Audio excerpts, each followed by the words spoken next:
Bonjour à tous. Je m'appelle Marc Benoît, je travaille à l'INRAE de Clermont-Ferrand, à l'UMR Herbivore, et je vais vous faire part de la présentation suivante, une agriculture durable pour nourrir la planète, l'élevage au cœur du débat. Cette présentation vise à vous faire part d'une réflexion sur la place que pourrait prendre l'élevage demain, dans un contexte où l'agriculture serait la plus durable possible, tout en visant à nourrir l'ensemble de la planète. C'est une analyse un peu complexe, mais je vais essayer de rendre les choses le plus clair possible et vous montrer que cela peut mener à des impacts globaux importants, en particulier socio-économiques. Tout d'abord, quelques éléments de contexte touchant à l'agriculture. Une chose est acquise aujourd'hui, c'est que les besoins agricoles à l'échelle de la planète vont connaître une très forte croissance à échéance 2050. La FAO parle de 70% d'augmentation, d'où la nécessité d'assurer des productivités importantes pour faire face à cette croissance.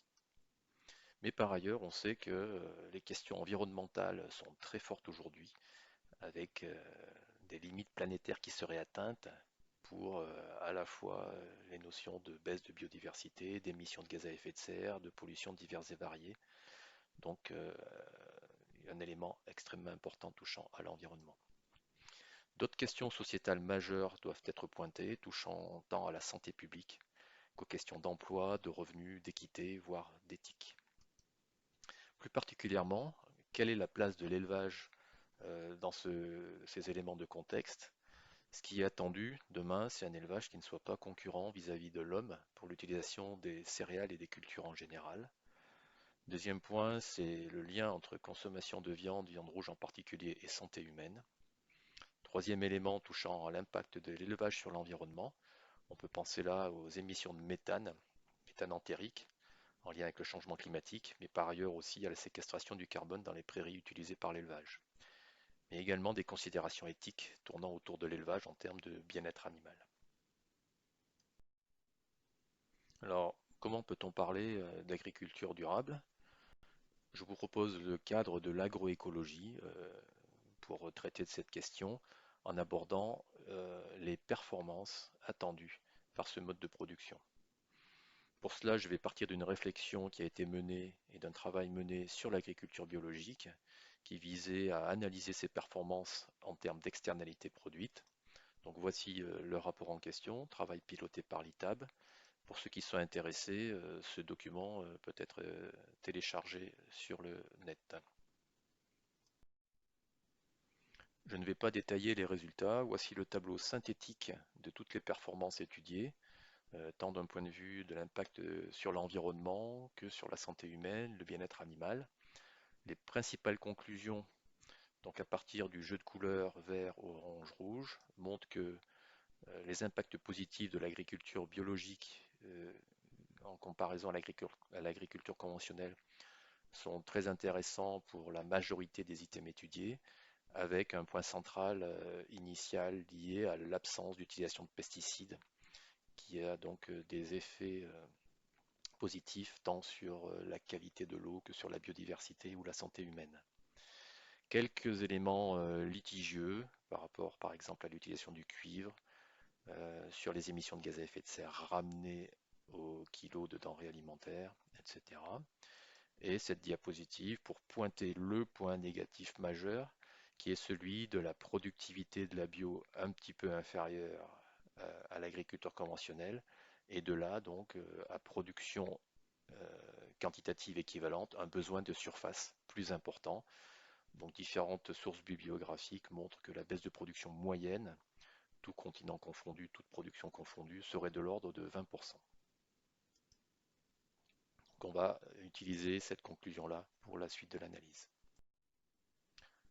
Finalement, on a un beau challenge devant nous, puisqu'on a vu que d'une part, il était nécessaire d'augmenter très significativement la production agricole à l'échelle de la planète, mais d'un autre côté, qu'il était nécessaire de produire de façon plus durable, en mettant en œuvre les principes de l'agroécologie, qui vont entraîner une baisse de productivité. Donc, produire plus d'un côté, avec un mode de production qui va produire moins à l'hectare.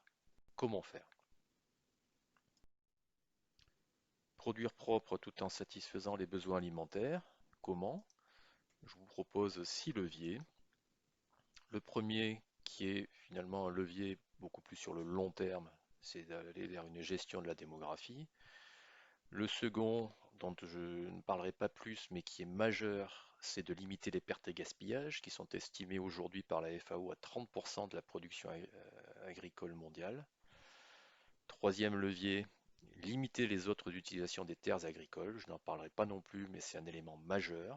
On a une concurrence pour l'utilisation des terres, tant pour la production d'énergie que pour le logement, que pour la mobilité. Donc c'est en fait une question globale que l'on a devant nous. Il ne s'agit pas que des productions agricoles, mais des questions sociétales, énergétiques, etc. Donc ça renvoie à des questions politiques. Quatrième levier possible, augmenter les surfaces cultivées en continuant la déforestation. Cinquième levier, assurer une productivité suffisante sur les surfaces agricoles. On a vu que les principes de l'agroécologie pouvaient entraîner une baisse de productivité, mais on peut la limiter. Et dernier élément, adapter nos régimes alimentaires. Donc en fait, je vais pointer surtout ces deux derniers items et proposer une articulation entre les deux. Tout d'abord, la question des régimes alimentaires et de leur modulation. Pourquoi moins de produits animaux permettrait de nourrir plus de populations? Une autre façon de poser la question pourrait être pourquoi la consommation de produits animaux par l'homme est-elle sous-optimale par rapport à la consommation directe des produits végétaux consommés par les animaux? Il s'agit d'une question de déperdition d'énergie dans la chaîne trophique qu'on peut illustrer par ce petit schéma donc, sur le devenir de l'énergie consommée par un bovin en considérant la matière organique ingérée initialement. 37% est perdu sous forme de déjection de fumier. Et parmi le reste de la matière organique ingérée, globalement, près de la moitié de ce qui est ingéré est perdu sous forme de respiration par l'animal. Donc, c'est les besoins vitaux et d'entretien de l'animal. Et in fine, seulement 15% de la matière se retrouve sous forme de production utilisable par l'homme, sachant qu'il n'y en a qu'une partie, par exemple, sur un animal. On ne va pas tout consommer, mais bon, on retient le 15%. Ce qui signifie que 85% de la matière organique ingérée a été perdue, et l'on parle donc d'une faible efficience de transformation des végétaux par les animaux. L'objectif final étant bien d'éviter, lorsque cet aliment ingéré est une céréale, par exemple, donc c'est éviter la concurrence homme-animal pour ces ressources qui pourraient être directement consommables par l'homme. Si l'on veut être un peu plus précis, il est nécessaire de bien distinguer les herbivores des monogastriques. Petit schéma pour expliciter la chose. Pour les herbivores, on l'a vu, puisque c'était l'exemple qui était retenu, il y a une déperdition de 85% de ce qui est consommé, donc une efficience de 15% qui peut être considérée comme très faible. Les monogastriques, porcs, volailles, ont une bien meilleure efficience, surtout dans les systèmes très intensifiés, puisqu'on peut atteindre seulement 50% de déperdition, ce qui est une performance nettement meilleure que les herbivores.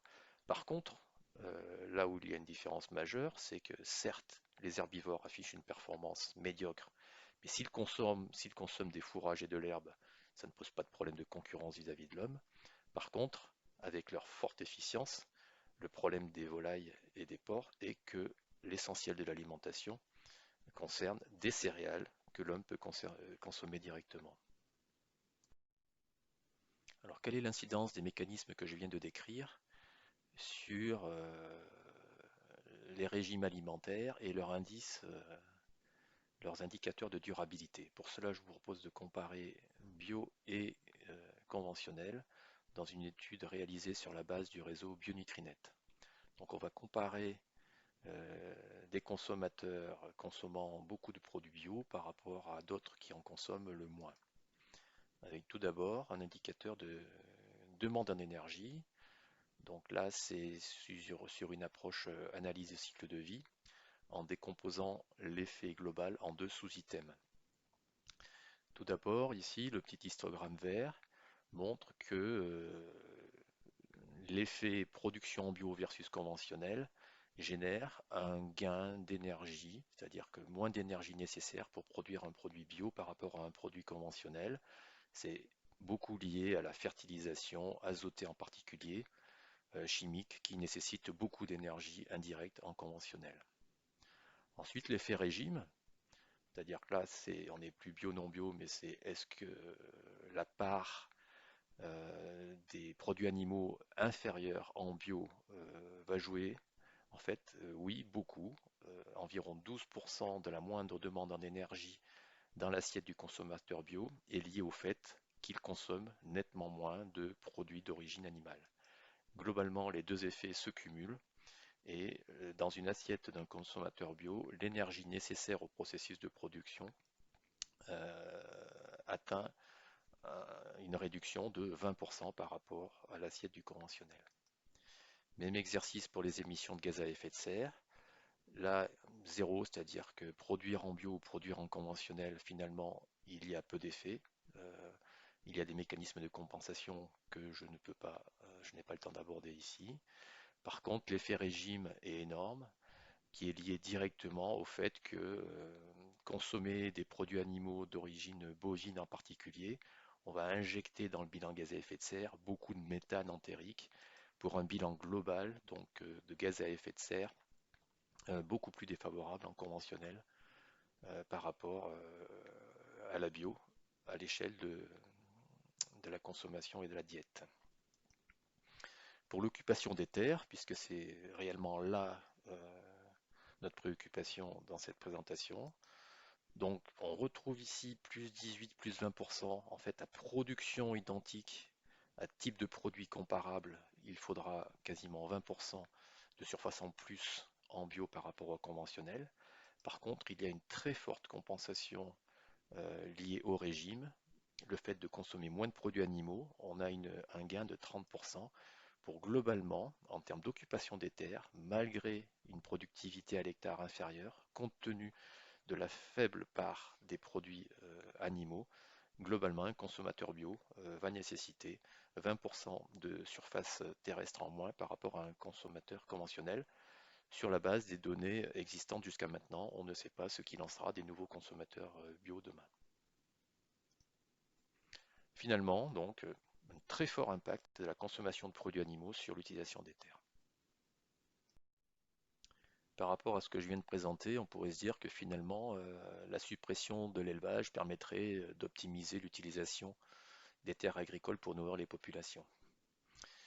Je vais essayer de montrer au contraire que l'élevage est complètement indispensable dans le cadre de l'optimisation agronomique de la mise en œuvre des cultures. Pour en faire la démonstration, je vais reprendre d'une façon un petit peu caricaturale les effets d'une rotation simplifiée en agriculture spécialisée, telle qu'on peut la connaître aujourd'hui dans les contextes occidentaux, avec ici une rotation classique colza, blé, orge, voilà, que l'on peut trouver fréquemment. Il faut rappeler que seulement 70% de la production de ces cultures-là est utilisable par l'homme sous forme de grains, d'huile. Il y a du son, par exemple, des tourteaux issus de la production d'huile qui ne sont pas utilisables par l'homme, mais par les animaux en termes de coproduits. Une conséquence de ce système spécialisé intensifié avec une rotation courte est qu'il nécessite une quantité importante d'azote chimique qui a un impact important, par exemple pour l'azote en termes d'émissions de protoxyde d'azote, donc incident sur le changement climatique, mais également qui utilise beaucoup d'énergie fossile pour sa production. Et ce système nécessite aussi beaucoup de pesticides, puisqu'on a peu de régulation naturelle, donc avec des incidences en termes de perte de biodiversité, de pollution des eaux, voire de santé humaine. Ce que propose l'agroécologie, c'est de favoriser les régulations naturelles, et pour cela, il est nécessaire de complexifier ces systèmes de culture et d'inclure des productions fourragères pour limiter, voire supprimer totalement les produits de synthèse. Donc par rapport à la situation très simple, la rotation simple initialement présentée, on va aller vers des rotations beaucoup plus complexes qui vont alterner céréales, protéagineux et cultures fourragères avec un certain nombre d'intérêts de la culture fourragère. Ici, j'ai mis de la luzerne sur 2 ou 3 années successives qui a différents intérêts. Le premier est de fixer l'azote atmosphérique, donc on ne va pas utiliser d'azote chimique dans ce type de système. Cette culture fourragère va aussi casser les cycles de maladies des ravageurs et des adventices, mais permettra également de structurer le sol et de prospecter, via sa racine pivotante pour la luzerne, des horizons profonds pour aller récupérer des minéraux intéressants pour les cultures suivantes. Comme dans le système précédent, seulement 70% de la production des céréales protéagineux va être utilisable par l'homme, 30% de coproduits utilisables par les animaux, en particulier les monogastriques, mais on introduit encore plus de production animale dans ce système-là, puisque que faire de la luzerne produite? Elle ne peut être quasiment que valorisée par les animaux, soit sous forme de pâturage in situ, donc dans la parcelle, soit sous forme de fauche et d'utilisation en fourrage stocké, éventuellement luzerne déshydratée, mais ce n'est pas la meilleure solution puisqu'elle consomme de l'énergie. Toujours est-il que ces productions fourragères, essentielles à la bonne régulation de la santé et de la fertilisation, va nécessiter la présence d'animaux. En fait, quelle est la place attendue, optimale, pour les productions d'élevage dans l'agriculture? Une autre façon de poser la question, c'est comment optimiser la valorisation alimentaire de la production agricole, sous-entendu éviter la compétition entre l'alimentation pour les humains, l'alimentation pour les animaux, ce qu'on appelle aussi feed food competition. Un schéma pour résumer tout cela. Donc on peut considérer que pour tout ce qui est céréales protéagineux, d'emblée 70% devraient être utilisables par l'homme, alors qu'on en est très très loin aujourd'hui, une grosse partie allant aux animaux. Et de fait, 30% n'est pas comestible par l'homme et nécessite la présence d'animaux pour réellement tirer parti pour, in fine, alimenter les humains. Par ailleurs, tout ce qui est production d'herbe, là, de fait, est utilisable, doit être utilisé par les animaux si l'homme veut indirectement en tirer parti. Et il y a deux types d'herbes en fait. On peut considérer deux contextes. Le premier, symbolisé par la première photo à gauche, c'est l'herbe telle que je l'ai démontré qui est en rotation avec des grandes cultures pour optimiser les systèmes de grandes cultures. Il y a également toutes les ressources herbagères plus ou moins cellulosiques, donc on peut parler de prairies mais aussi de parcours et de surfaces à moindre potentiel, qui, sans les animaux, iraient vers l'enfrichement avec des risques d'incendie, des problèmes paysagers, etc. Voilà donc concrètement la position que l'on pourrait donner à l'élevage pour optimiser globalement l'utilisation des surfaces agricoles pour alimenter l'homme. La question qui vient directement derrière, c'est finalement quelle est la part de l'élevage globalement dans la production agricole avec l'objectif de maximiser la population nourrie. Des études scientifiques sont aujourd'hui disponibles pour essayer de répondre à cette question-là. Donc, maximiser la population nourrie, quel est l'optimum de la place de l'élevage dans la surface agricole utile? Je prends pour exemple une publication aux Pays-Bas de Hélène van Kernebeek 2014 qui a cherché à repérer quel était l'optimum de protéines animales dans l'alimentation humaine qui permettrait de maximiser la population nourrie. Avec trois hypothèses de population, 15 millions d'habitants, courbe du bas, 25 millions ou 35 millions. On voit que finalement, quels que soient les objectifs de population, se dessine un optimal de 12% de protéines animales dans l'alimentation. Ce chiffre montre que finalement le foncier et les ressources sont utilisées de façon optimale lorsque l'on vise 12% de protéines d'origine animale dans l'alimentation. À ce niveau-là, il n'y a aucune compétition d'utilisation de la ressource entre l'homme et l'animal. Sachant que ce niveau, cet optimal de 12% dans le cas étudié, va fluctuer selon le périmètre pris en compte. De quel pays parle-t-on? Est-ce que c'est aussi à l'échelle d'un territoire avec des caractéristiques particulières? Va dépendre du contexte pédoclimatique de ce périmètre-là et des technologies de mise en œuvre, puisqu'on peut atteindre des progrès technologiques pour extraire plus d'alimentation à destination humaine dans le cadre de la transformation des céréales, par exemple, des taux de butage, des taux d'extraction d'huile supérieurs, etc. Je viens de proposer un cadre pour une agriculture plus durable, dans lequel l'élevage a une position très particulière, basée exclusivement ou quasi exclusivement sur l'utilisation de fourrage et de ressources cellulosiques, provenant en particulier des intercultures, mais aussi des coproduits, mais ressources disponibles via le pâturage de prairies permanentes ou de parcours à potentiel relativement faible, qui vont nécessiter de la part des animaux une aptitude à la marche particulière, une certaine rusticité. Tout cela pose en particulier deux questions, celle des races, des génotypes adaptés à la consommation et au mode de consommation de ces ressources-là, et quelle incidence sur les produits, puisque les âges à l'abattage, par exemple, des produits engraissés vont être bien supérieurs, puisque les rations auront une densité énergétique plus faible, mais également on peut attendre une certaine saisonnalité des produits. Donc question sur les races, question sur les types de produits, mais également question sur les systèmes de production, comment vont s'organiser les systèmes de production, et en France par exemple, où seront positionnés demain les systèmes de production selon la place de l'élevage qui pourra s'y trouver. Je vais donc maintenant aborder la question de mise en œuvre spatiale de ces grands principes. Quel futur possible? C'est-à-dire quel type de production, quel système de production par grande région en France pour une meilleure durabilité de l'agriculture. Dans le cadre de la mise en œuvre de l'agroécologie, voire de l'agriculture bio à grande échelle, on peut vraiment parler d'un redéploiement de l'agriculture française.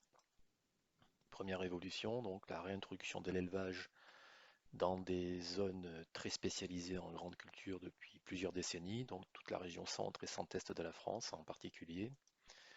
Une réintroduction de l'élevage dans des systèmes de production vergers, vignobles du sud de la France en particulier, donc sans parler des avantages agronomiques, mais ils sont réels, tant en termes de maîtrise de l'enherbement que de gestion, d'aide à la gestion des ravageurs. En parallèle, si l'on a introduction d'un côté, une très forte baisse nécessaire et attendue dans des zones hyper spécialisées et concentrées en élevage de monogastriques, je parle de l'ouest de la France, mais on peut aussi envisager une réduction de l'élevage. Alors je vais peut-être faire grincer des dents certains, mais je considère personnellement que dans des zones très spécialisées aujourd'hui, y compris en altitude 800-1000 mètres, où les terres peuvent être pour partie seulement, c'est vrai, mais pour partie quand même labourées, mises en culture, on pourrait réduire l'élevage et destiner certaines surfaces à la culture de production végétale, céréales en particulier, à destination de la consommation humaine. Globalement, avec une modulation de cette sorte entre régions, des hausses, des baisses, quelle importance globale des cultures à l'échelle de la France? Quelle place, in fine, des monogastriques? Quel impact sur les importations de produits agricoles? Par exemple, là, ce système-là sous-entend la suppression des importations de soja d'Amérique du Sud, mais ça sous-entend aussi a priori une baisse significative des exportations de céréales vers l'Afrique du Nord par exemple. Donc des grosses questions résumées en deux points. Le premier, quel nouvel équilibre global des productions? Et le second, quels impacts socio-économiques dans les territoires concernés? Puisque là, ça peut être quand même une forte modification des pratiques actuelles et des organisations actuelles. Je vais affiner rapidement cette dernière question. Quelles sont les conditions et les conséquences d'une respatialisation de l'agriculture au niveau des territoires, avec la question des compétences disponibles? Toutes les compétences sont-elles présentes aujourd'hui pour développer des nouvelles productions dans des territoires très spécialisés? Se pose aussi la question du développement, de la création de nouvelles filières dans des territoires très spécialisés, donc filières d'amont et d'aval, c'est-à-dire pour l'écoulement des nouveaux produits. On peut aussi pointer l'opportunité de développement de nouvelles dynamiques territoriales par rapport à cette diversification des productions agricoles dans un certain nombre de territoires. Et il faut aussi lancer une réflexion importante pour imaginer l'avenir des territoires qui ont jusqu'à aujourd'hui misé sur une économie de concentration. Je pense aux productions intégrées de monogastriques dans l'ouest de la France en particulier. En conclusion, quelques éléments qui me semblent majeurs.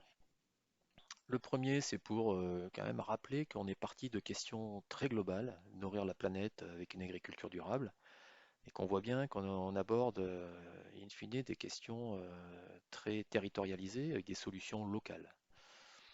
Deuxième élément, vous avez pu entrevoir sur les dernières diapositives les très fortes remises en question que cette réflexion génère, du secteur de la production à celui des filières, mais jusqu'au consommateur, avec une modification non seulement du type d'alimentation, mais de ses comportements d'achat et de la caractéristique des produits qui seront mis à sa disposition.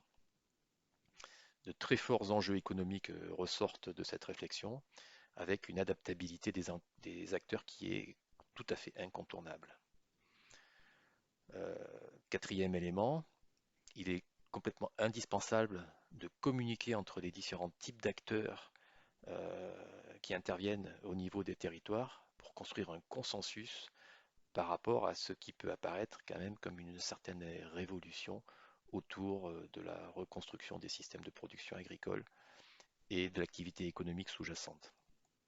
Enfin, pour souligner qu'il s'agirait réellement d'une mise en œuvre collective, et pour cela, il faut absolument qu'il y ait des politiques adaptées pour soutenir et conforter ce type d'adaptation. Je vous remercie.